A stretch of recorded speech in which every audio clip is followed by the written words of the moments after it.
Bonjour et bienvenue, c'est Alexandra. Bienvenue à ma chaîne, j'espère que vous allez très bien. Aujourd'hui, je vais lire de cet livre Le Petit Prince par Antoine de Saint-Exupéry.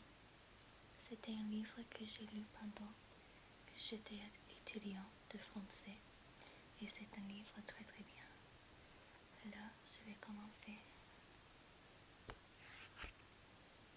C'était un requête d'une abonnée qui voulait que je lise un livre en français. Bon.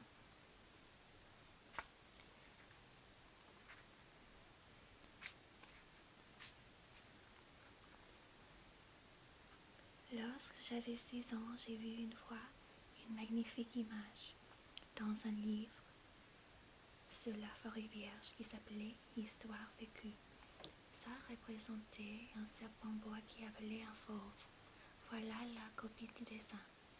On disait dans le livre, les serpents bois avalent leur proie tout entière, sans la mâcher. Ensuite, ils ne peuvent plus bouger et ils dorment pendant les 6 mois de leur digestion. J'ai alors beaucoup réfléchi sur les aventures de la jungle et, à mon tour, j'ai réussi, avec un crayon de couleur, à tracer mon premier dessin. Mon dessin numéro 1, il était comme ça.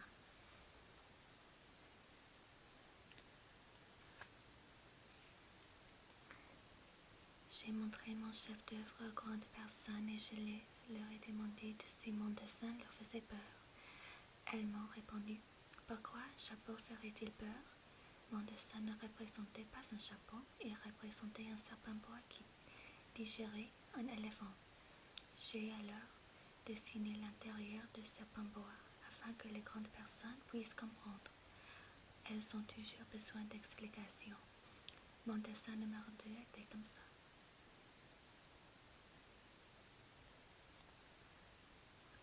Les grandes personnes m'ont conseillé de laisser de côté les dessins de serpent bois ouverts ou fermés et de m'intéresser plutôt à la géographie, à l'histoire, au calcul et à la grammaire. C'est ainsi que j'ai abandonné, à l'âge de 6 ans, une magnifique carrière de peintre. J'avais été découragée par l'insuccès de mon dessin numéro 1 et de mon dessin numéro 2. Les grandes personnes ne comprennent jamais rien toutes seules et c'est fatigant pour les enfants de toujours leur donner des explications. J'ai donc dû choisir un autre métier et j'ai appris à piloter des avions. J'ai volé un peu partout dans le monde et la géographie, c'est exact, m'a beaucoup servi. Je savais reconnaître du premier coup d'œil la Chine de l'Arizona. C'est très utile si l'on s'est égaré pendant la nuit.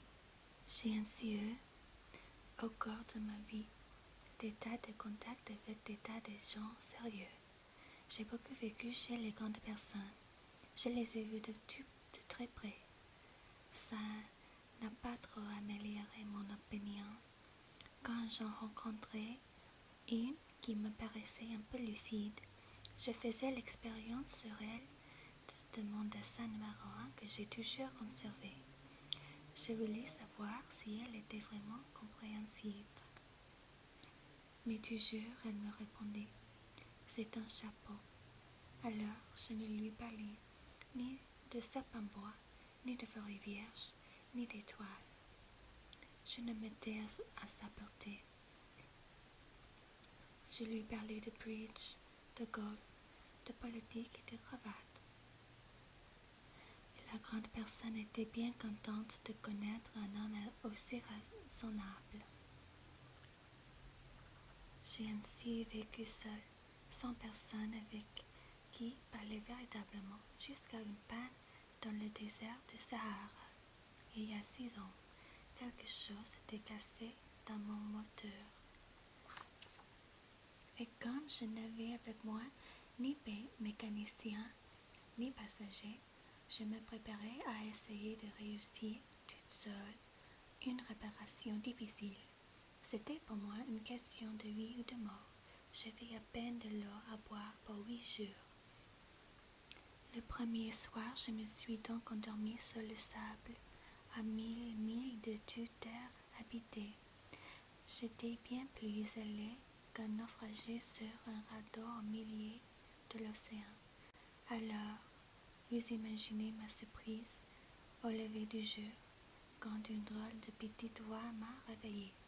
Elle disait « S'il vous plaît, taisez-moi un mouton. Hein? Taisez-moi un mouton. » J'ai sauté sur mes pieds comme si j'avais été frappé par la foudre.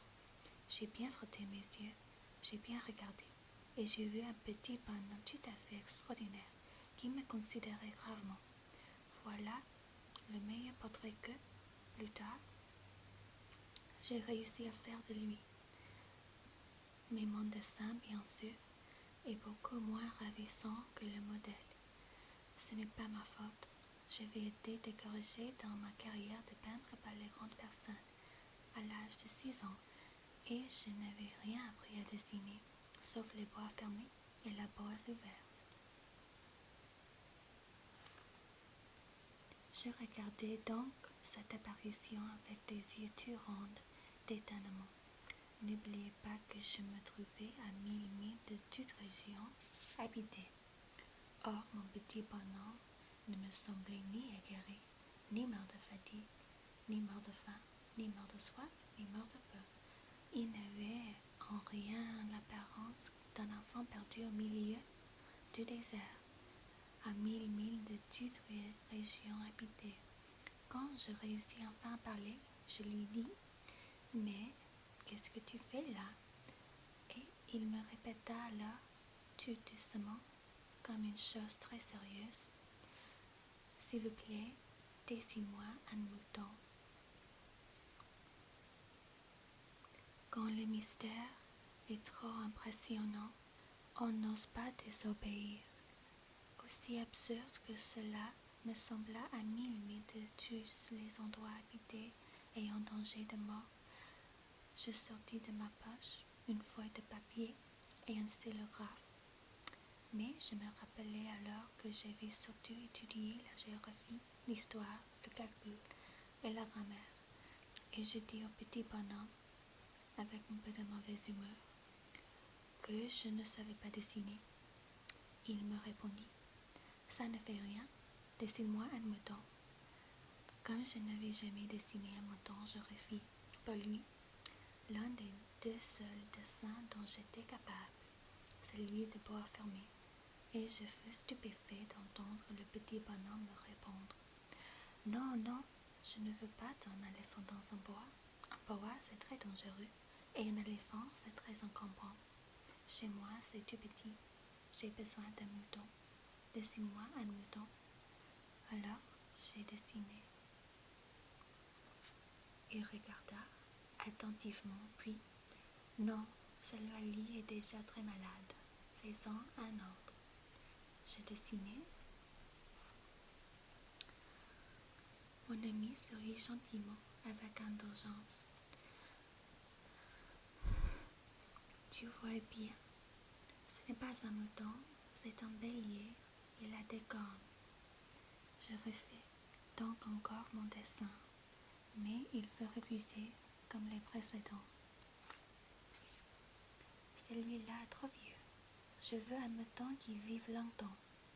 Alors, faute de patience, comme j'avais hâte de commencer le démontage de mon moteur, je revenais ce dessin-là-ci et je lançais. Ça, c'est la caisse. Le mouton que tu veux est dedans. Mais je fus bien surpris de voir s'illuminer le visage de mon jeune juge. C'est tout à fait comme ça que je le voulais. Crois-tu qu'il faille beaucoup d'air à ce mouton? Pourquoi? Parce que chez moi, c'est tout petit. Ça suffira sûrement. Je t'ai donné un tout petit mouton. Il pencha la tête vers le dessin. Pas si petite que ça. Tiens, il s'est endormi. Et c'est ainsi que je fis la connaissance du Petit Prince. Il me fallut longtemps pour comprendre d'où il venait. Le Petit Prince, qui me posait beaucoup de questions, ne semblait jamais entendre les miennes. Ce sont des mots prononcés par hasard qui, peu à peu, m'ont tout révélé. Ainsi, quand il aperçut pour la première fois mon avion, je ne dessinerai pas mon avion, c'est un dessin beaucoup trop compliqué pour moi. Il me demanda: qu'est-ce que c'est cette chose-là? Ce n'est pas une chose, ça vole. C'est un avion, c'est mon avion. Et j'étais fière de lui apprendre que je volais. Alors il s'écria: comment? Tu es tombé du ciel? Oui, fis-je modestement.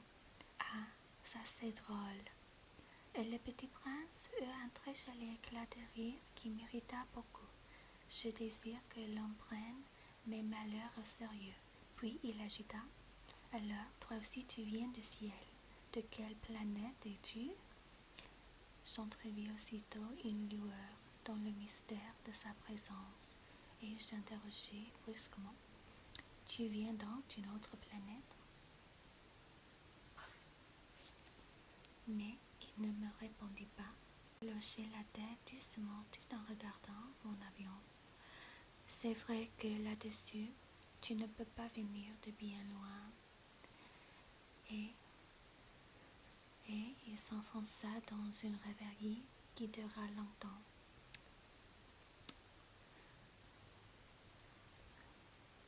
Puis, sortant un marmiton de sa poche, il se plongea dans la contemplation de son trésor.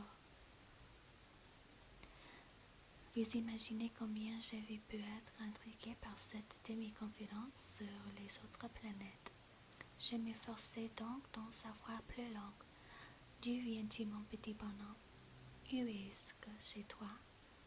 Où veux-tu emporter mon mouton? Il me répondit après un silence méditatif: ce qui est bien avec la caisse que tu m'as donnée, c'est que la nuit, ça lui servira de maison. Bien sûr. Et si tu es gentil, je te donnerai aussi une corde pour l'attacher pendant le jour et un piquet. La proposition parut choquer le petit prince. L'attacher? Quelle drôle d'idée! Mais si tu ne l'attaches pas, il ira n'importe où et il se perdra. Et mon ami eut un nouvel éclat de rire. Mais où veux-tu qu'il aille? N'importe où. Toi devant lui. Alors le petit prince remarqua gravement: ça ne fait rien, c'est tellement petit chez moi. Et, avec un peu de mélancolie peut-être, il ajouta: toi devant soi, on ne peut pas aller très loin. J'avais ainsi appris une seconde chose très importante, c'est que sa planète d'origine était à peine plus grande qu'une maison. Ça ne pouvait pas m'étonner beaucoup.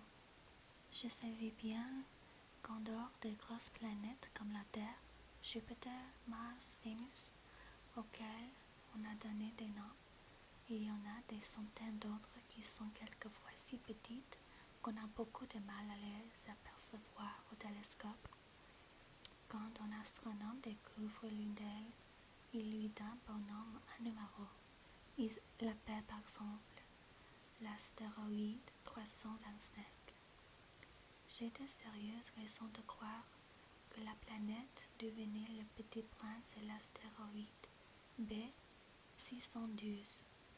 Cet astéroïde n'a été aperçu qu'une fois au télescope en 1909 par un astronome turc. Il avait fait alors une grande démonstration de sa découverte à un congrès international d'astronomie, mais personne ne l'avait cru à cause de son costume. Les grandes personnes sont comme ça. Heureusement, pour la réputation de l'astéroïde B72, un dictateur turc imposa à son peuple, sous peine de mort, de s'habiller à l'européenne. L'astronome refit sa démonstration en 1920 dans un habit très élégant. Et cette fois-ci, tout le monde fut de son avis. Si je vous ai raconté ces détails sur l'astéroïde B72, et si je vous ai confié son numéro, c'est à cause des grandes personnes. Les grandes personnes aiment les chiffres. Quand vous leur parlez d'un nouvel ami, elles ne vous questionnent jamais sur l'essentiel. Elles ne vous disent jamais quel est le son de sa voix, quels sont les jeux qu'ils préfèrent, est-ce qu'ils collectionnent les papillons. Elles vous demandent quel âge a-t-il, combien a-t-il de frères, combien pèse-t-il, combien gagne son père. Alors seulement, elles croient le connaître. Si vous dites aux grandes personnes, j'ai vu une belle maison en briques roses avec des géraniums en fenêtre et des colombes sur le toit. Elles ne parviennent pas à s'imaginer cette maison. Il faut le dire, j'ai vu une maison de 100 000 francs. Alors, ça s'écrie, comme c'est joli. Ainsi, si vous leur dites, la preuve que le petit prince a existé, c'est qu'il était ravissant, qu'il riait et qu'il voulait un mouton. Quand on veut un mouton, c'est la preuve qu'on existe. Elles hausseront les épaules et vous traiteront d'enfant. Mais si vous leur dites, la planète d'où il venait est l'astéroïde B72, alors elles seront convaincues et elles vous laisseront tranquille avec leurs questions. Elles sont comme ça. Il ne faut pas leur en vouloir. Les enfants doivent être très indulgents envers les grandes personnes. Mais bien sûr, nous qui comprenons la vie, nous nous moquons bien des numéros. J'aurais aimé commencer cette histoire à la façon des contes de fées. J'aurais aimé dire, il était une fois un petit prince qui habitait une planète à peine plus grande que lui et qui avait besoin d'un ami. Pour ceux qui comprennent la vie, ça aurait eu l'air beaucoup plus vrai. Car je n'aime pas qu'on lise mon livre à la légère. J'éprouve tant de chagrin à raconter ces souvenirs. Et il y a 6 ans déjà que mon ami est allé avec son mouton. Si j'essaie ici de le décrire, c'est afin de ne pas l'oublier. C'est triste d'oublier un ami. Tout le monde n'a pas eu un ami. Et je puis devenir comme les grandes personnes qui ne s'intéressent plus qu'aux chiffres. C'est donc pour ça encore que j'ai acheté une boîte de couleurs et des crayons. C'est dur de se remettre au dessin à mon âge quand on n'a jamais fait d'autres tentatives que celle d'un boa fermé et celle d'un boa ouvert à l'âge de 6 ans. J'essaierai bien sûr de faire des portraits les plus rassemblants possibles, mais je ne suis pas tout à fait certain de réussir. Un dessin va et l'autre ne ressemble plus. Je me trompe un peu aussi sur la taille. Ici, le petit prince est trop grand. Là, il est trop petit. J'hésite aussi sur la couleur de son costume. Alors, je t'attends comme ci et comme ça, tant bien que mal. Je me tromperai enfin sur certains détails plus importants. Mais ça, il faudra me le pardonner. Mon ami ne donnait jamais d'explication. Il me croyait peut-être semblable à lui, mais moi, malheureusement, je ne sais pas voir les moutons à travers les caisses. Je suis peut-être un peu comme les grandes personnes. J'ai dû vieillir. D'accord, c'est tout pour ce soir. Merci d'avoir regardé et j'espère que vous allez très bien. Et aussi, je vais continuer à lire cet livre. Et bon, merci beaucoup et bonne soirée et à la prochaine. Gros bisous.